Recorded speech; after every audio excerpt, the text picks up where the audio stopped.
Well, hey there, guys. In this video, I want to show you a technique that I use to help remove the adhesive left over from covering material, like your Ultracote, Monokote kind of stuff.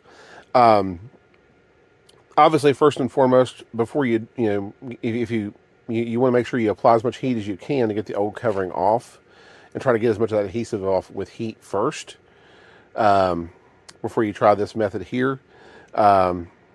So what I have here is an old DHC-2 Beaver project I'm working on. From what I was able to gather, the covering on this particular airplane is not your standard Ultracote, Monokote, or anything like that. It's actually a different type of material. And the general opinion that I got from everybody else was the covering was absolutely terrible, and most recommended to recover the airplane anyways. So what I decided to do on this particular plane is most of the covering was okay. However, the tail section was absolutely just shriveled up horribly, and rather than try to fight with it, I was going to go ahead and at least replace that section with some good stuff.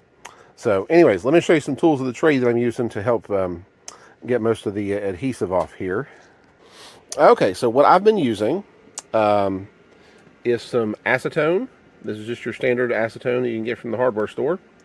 I use one of these little pipettes or droppers here to actually pick up the acetone, so I can drop it onto the surface itself. Just some paper towels for general cleanup, some razor blades, and of course, since you're working with chemicals, some rubber gloves. So anyways, let me go ahead and show you the process and how this works.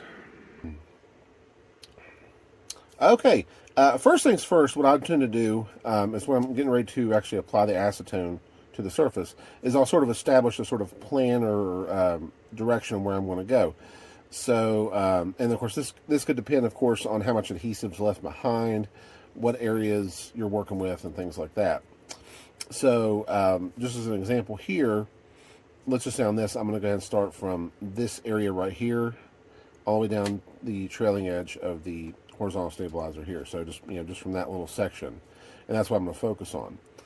And the reason for that is once I start it and apply the acetone to the surface, that'll give the some time for the acetone to start working where I started at. So that's more or less what you're doing, is just you're applying it.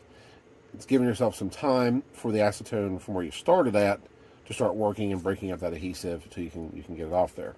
So that's what I like to do, is just try to work in little sections at a time, until you actually get it. So anyways, let me go here and demonstrate how this works. First, I'm gonna drop some acetone in my little dropper here, and I always carry a plate with me too, just so I don't drip anything on the floor or anything. So I'll put the plate under here like this, and I'll start taking the acetone and just dripping it along, through this edge here. Just squeezing it out of the dropper until it actually gets on the surface. And I might even just take some excess and try to hit as much as I can.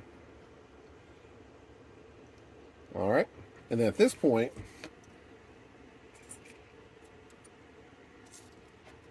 that's when I get the scraper and then start applying it, or start taking the scraper and then going through and scraping some of that adhesive off there.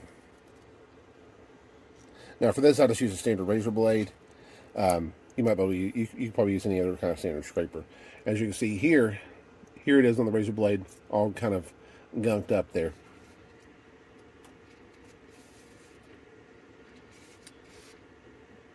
Then this is where I'll take my paper towel and, of course, get it off there. And then I just repeat the process on the next section. And that's pretty much it.